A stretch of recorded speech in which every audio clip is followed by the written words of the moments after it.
தீபம் விளக்கேற்றும் எண்ணெய் ஒரு தெய்வீக அனுபவம். பக்தி கிளிட்ஸ் ஆன்மீக அன்பர்களுக்கு என்னுடைய அன்பான பணிவான ஆசீர்வாதத்தை தெரிவித்துக் கொள்கிறேன். பக்தி கிளிட்ஸை பொறுத்த வரைக்கும் மாத ராசி பலன் சோழி பிரசன்னத்தின் மூலமாக ஒவ்வொரு மாதமும் நான் சொல்லி வருகிறேன். அந்த வகையில பார்க்கும்போது ஆணி மாதம் எவ்வாறு இருக்கும் என்பதை இப்ப நம்ம சோழி பிரசன்னத்துல பார்க்க போறோம். குறிப்பா மகர ராசி.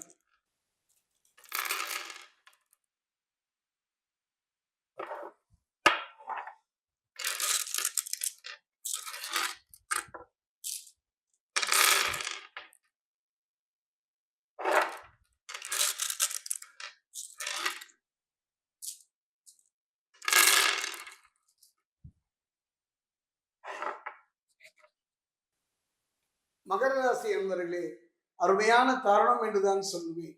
கைக்கு எட்டியது வாய்க்கு எட்டவில்லை. கண்முன்னே அறுசுவை உணவு இருந்தாலும் அருந்த முடியாத ஒரு சூழ்நிலை. இதுதாங்க மகர ராசி. ஒவ்வொரு ராசிக்கும் பாத்தீங்கன்னா அஷ்டம சனி, ஜென்ம சனி, பாத சனி, கண்டக சனி, ஜென்ம குரு இப்படி எல்லாம் இருந்தாலும் கூட மகர ராசிக்கு அற்புதமான ஒரு யோக பலனை தந்தாலும் கூட சனி பகவானுடைய எந்த விதமான பாதிப்பும் இல்லாத பொழுது கூட கலங்கித்தான் போவீர்கள். அதே நேரத்தில் ஒரு வார்த்தை சொல்றேன், இதுதான் இந்த மாதம் நன்மைகளை முழுமையாக பயன்படுத்த அனுபவிக்க முடியாத ஒரு நிலையை சந்தித்து வந்தீர்கள், சந்தித்துக் கொண்டிருக்கின்றீர்கள். இந்த நிலை நீடிக்குமா? எல்லாம் இருந்தும் அனுபவிக்க முடியாது. நல்ல மனைவி, நல்ல பிள்ளை, நல்ல குழந்தை அத்தனையும் இருந்தும் ஏதோ ஒரு இனம் முடியாத ஒரு பயம், அதை சந்தித்து வந்த வாழ்க்கையில ஒரு மாற்றம் ஏற்படுமா என்பதைத்தான் நம்ம சொல்லி பார்க்கணும். அந்த வகையில் பார்க்கும்போது கவலையே பட வேண்டாம். குரு பகவானுடைய பார்வைன்னு எடுத்துக்கிட்டீங்கன்னா 5, 7, 1 அந்த 7ஆம் பார்வையை பட்டாலும் கூட எந்த விதமான நற்பலனை அனுபவிக்க முடியவில்லை. தொழில வாழ்க்கையில போட்டியும் பொறாமையும், இனம் புரியாத அடிவயிற்றிலே ஒரு பயம் கலந்த ஒரு நிலையை, கலவையான ஒரு வாழ்வு தானே.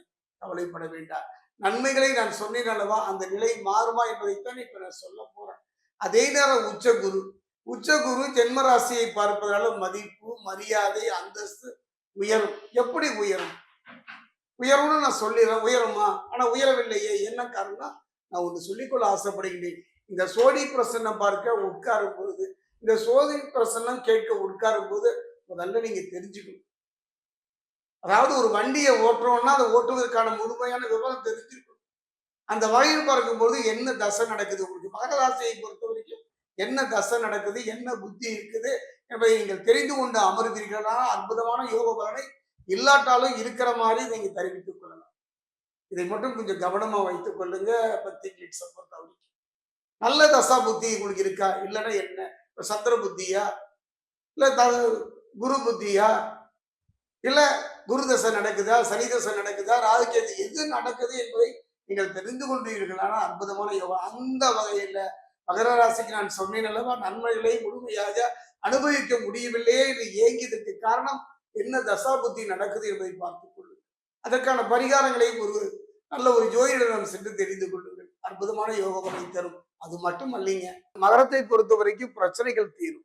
குருவினுடைய பார்வை, அந்த அருமையான ஒரு பார்வை கிடைக்கின்ற ஒரு நல்ல சர்வ குரு பார்வை கிடைச்சாலும் சரி, சனியின் பார்வையினுடைய கெடுபலம் நமக்கு கிடைத்தாலும் சரி, நமக்கு தசா புத்தி நல்லா இருந்தா போதும். அதை வைத்து நீங்க தெளிவு பெற்று விடலாம். நமக்கு வந்து ஒரு கை விளக்கு தானே, ஒரு கை விளக்கு தானே.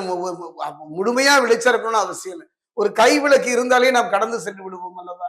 அந்த வகையில் பார்க்கும்போது தனஸ்தானத்துல யோககாரகன் என்று சொல்லக்கூடிய ராகு இந்த மாதத்துல, அர்த்தாசக ராசியில செவ்வாய் சஞ்சரிப்பதனால வரவிற்கு மீறிய செலவுகளை சமாளிக்க வேண்டி வரும் இந்த மாதத்தில். அத காரணம் என்னன்னா, அந்த கிரகங்கள் அதற்கான செலவுகளை தரும். அந்த செலவுகள் சுப செலவுகளாக தான் அமையும். ஒன்றும் பயப்பட வேண்டாம், கலங்க வேண்டாம். அதே நேரத்துல பாத்தீங்கன்னா வெளியூர் பயணங்களை தவிர்க்க இயலாது. அந்த பயணங்களை வந்து நல்ல முறையில் அமைத்து, ஒரு வெளியூர் பயணம் தேவையில்லாம அனாவசியமான பயணங்களை மேற்கொள்ளாமல் வெளியூர் பயணங்கள் அவசியம் ஏற்படக்கூடும். அது தொழில் சார்ந்து இருக்கலாம், குலதெய்வ வழிபாடா இருக்கலாம், சில வெளிநாடா இருக்கலாம், வெளி மாநிலம் இருக்கலாம், தொழில் சார்ந்து. அதை நாங்கள் நல்லா புரிஞ்சுங்க. அந்த பயணங்களை நீங்கள் தவிர்க்க, அது கவனமாக நிதானமாக இருந்து விடுங்கள். செவ்வாயின் சஞ்சார நிலையினால கொஞ்சம் உணர்ச்சி வசப்படுவீங்க. செவ்வாயே உணர்ச்சிக்குரியவன் தானே.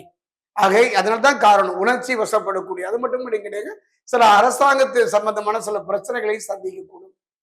அந்த பிரச்சனைகளிலிருந்து மீடு வருவதற்கான வழியை அதே செவ்வாயை தருவார். அரசு துறையை பொறுத்த வரைக்கும் நல்ல ஆதாயங்களை பெறக்கூடிய அற்புதமான தருணம் இதுதான். அரசு துறையில வேலை செய்யக்கூடிய ஆண் பெண் இருபாலருக்கும் நல்ல ஒரு முன்னேற்றம், பதவி உயர்வோடு கூடிய ஒரு இடமாற்றம், சில மனப்பசப்புகள் வரத்தான் செய்யும், அனுசரித்து சென்று விடுங்கள், அலட்சியப்படுத்தி விடுங்கள்.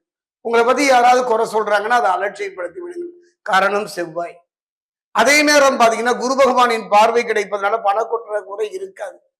பொருளாதாரத்தை பொறுத்த வரைக்கும் என்ன செய்ய போறோம்னு எனக்கு கவலை தானங்க. பையனுக்கு எப்படி ஃபீஸ் கட்ட போறோம், இஎம்ஐ எப்படி கட்ட போறோம், இந்த மாதத்தை எப்படி நகர்த்த போகிறோம், அந்த நிலை இருக்காது இந்த மாதம் முழுவதுமே. அதே நேரத்துல ஆத்து போட்டாலும் அளந்து போடுங்கன்னு சொல்லுவாங்க. பாத்தீங்கன்னா கிராமப்புறத்துல சில படியில மாகாணியில அளந்து போடுவாங்க. அளந்து போட்டாலும் 2 அரிசி எடுத்து படியில போட்டுருவாங்க. நம்பிக்கை. கவனமாக இருந்து விடுங்கள். கணவன் மனைவிக்குள்ள சின்ன உரசல்கள், பிரச்சனைகள், கோபங்கள், தாபங்கள் வந்து மறையும். கவலைப்பட வேண்டாம், அதை குரு பார்த்துக் கொள்வார். குறிப்பா பாத்தீங்கன்னா இந்த காலகட்ட புதிய வேலை தேடுபவர்களுக்கு மனத்திற்கு திருப்தி அளிக்கும் வேலை கிடைக்கும். குறிப்பா பாத்தீங்கன்னா மனத்திற்கு திருப்தியும் மகிழ்ச்சியும் அளிக்கும். வெளிநாடு சென்று அங்கு என்ன பண்ண போறோம்னு எனக்கு கலங்கி வைக்கலாம் ஒரு நிம்மதியான தருணம். குறிப்பா பாத்தீங்கன்னா இந்த காலகட்டத்துல ஒரு நிகழ்வை நான் சொல்ல போகிறேன். மகர ராசிக்கு, மகர ராசியை பொறுத்த வரைக்கும் குலதெய்வ சாபம். இந்த மகர ராசிக்கு இயற்கையிலேயே இந்த குலதெய்வ சாபம் இருக்கும், அல்ல சிசு சாபம் இருக்கலாம். சில பெண்கள்னால சாபம் வருவதற்கான சூழ்நிலை இருப்பதனால கவனமா இருந்து விடுங்க. ஒரே வழிதாங்க, ஒரே வழி. இந்த மாதம் முழுவதும் மற்ற குருவினுடைய பார்வை இருந்து விட்டதே. நான் முதல்ல சொல்லிட்டேன், நன்மைகளை முழுமையாக அனுபவிக்க முடியாத ஒரு நிலையில் இருந்து வந்தவங்களுக்கு அந்த நன்மைகளை அனுபவிக்கக்கூடிய அற்புதமான தருணமும் இதுதான். நீங்க குலதெய்வம் கோயில் போயிட்டு வாங்க.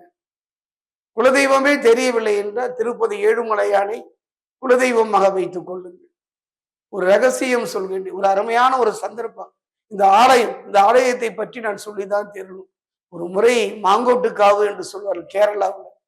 அதாவது பாலக்காடு, கோயம்புத்தூர், பாலக்காடு, திருச்சூருக்கும் பாலக்காட்டுக்கு இடையில பாத்தீங்கன்னா மாங்கோட்டு காவு. காவு என்றால் கோவில். பகவதி ஆலயங்கள் அத்தனையுமே காவு என்றே சொல்வார். ஒரே ஒரு முறை மகரராசிக்காரர்கள் இந்த ஆலயத்தினுடைய கதவை தட்டி பாருங்க, அற்புதமான ஒரு விடிவு கிடைக்குங்க.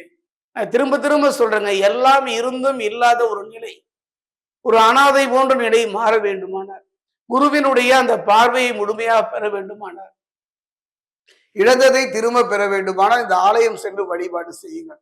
அவ்வாறு முடியவில்லை என்றால் திருத்தணி பாதசனீஸ்வரர் ஆலயம் சென்று அங்கு இருக்கக்கூடிய சரபேஸ்வரருக்கு அரளிப்பூ மாலை அல்ல 54 எலுமிச்சம்பழம் கட்டிய மாலையை அணிவித்து மகிழ்ந்து பாருங்கள். அற்புதமான யோக பலனை கிடைக்கும். ஒன்று சொல்லிக்கொள்ள ஆசைப்படுகின்றேன், கவனமாக இருந்து விடுங்கள்.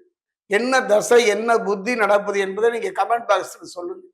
உங்களுக்கு என்ன திசை நடக்குது, என்ன புத்தி நடக்குது சொல்லுங்க. நான் முடிந்தால் அதுக்கு நான் பதில் போட முயற்சி பண்ணுகிறேன்.